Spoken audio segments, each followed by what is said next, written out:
Aldous Huxley's Brave New World. And in Brave New World, you've got all these different sets of people that are literally bioengineered in tubes. And they have different levels of intellect, and they have different roles within society. And he was pretty on the money, I guess, with the way things are heading. So what I think it could look like if or should we say when these brain chips come to pass, will they even get mandated? Who knows? They could give you increased intelligence and then take it away. They could give the serfs an added level of intelligence in order to complete a given task for a few hours, and then they could dumb them down again, and they go back to their serfdom.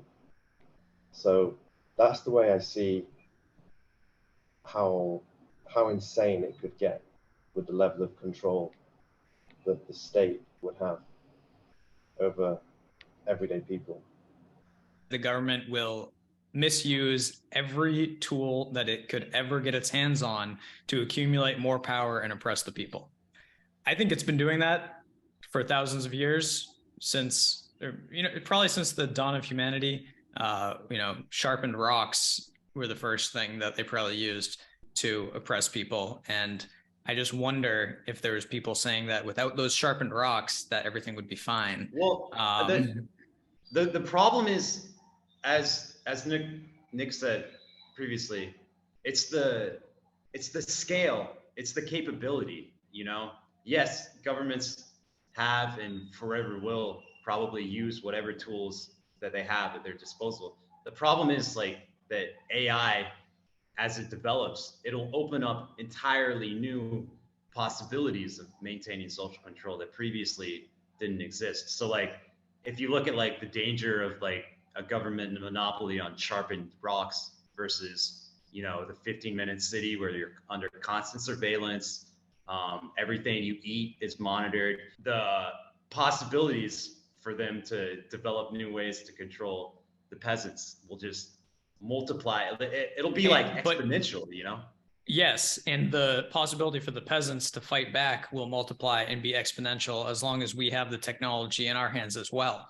For example, the colonists who were fighting the British when they, invaded Massachusetts in 1776 or whatever, had better guns than the British. Personally, if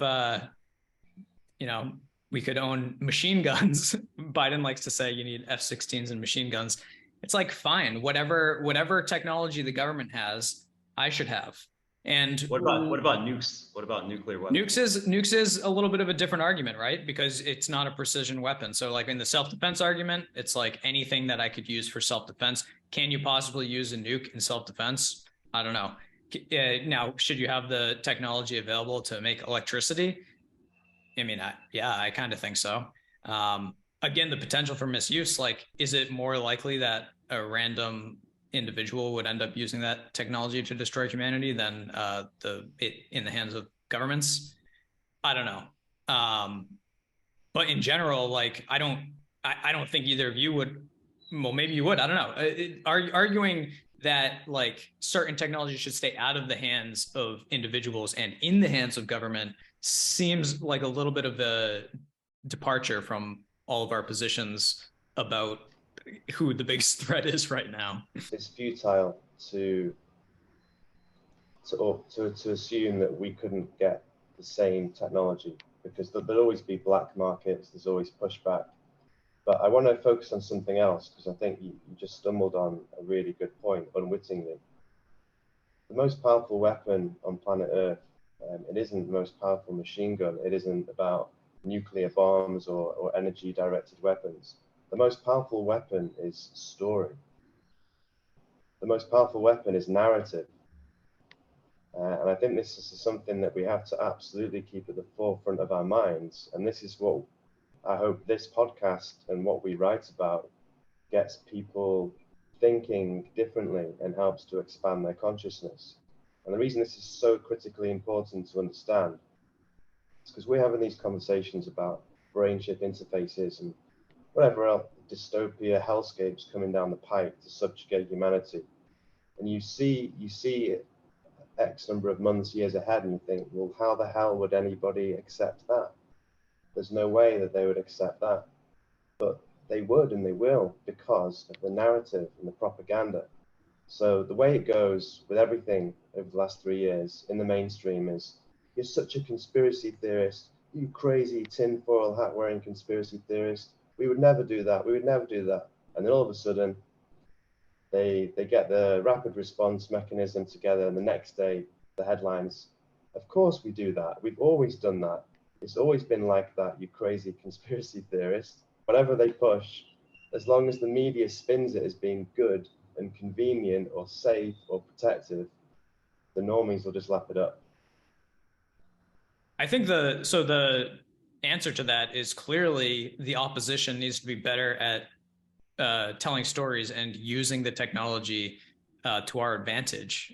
Not all of it. We don't have to get microchipped. We don't think that'll help us. But whatever technology we think will help us to fight back in terms of the narrative should be used. And that actually, to me, there's a lot of dystopian visions of the future, and for good reason.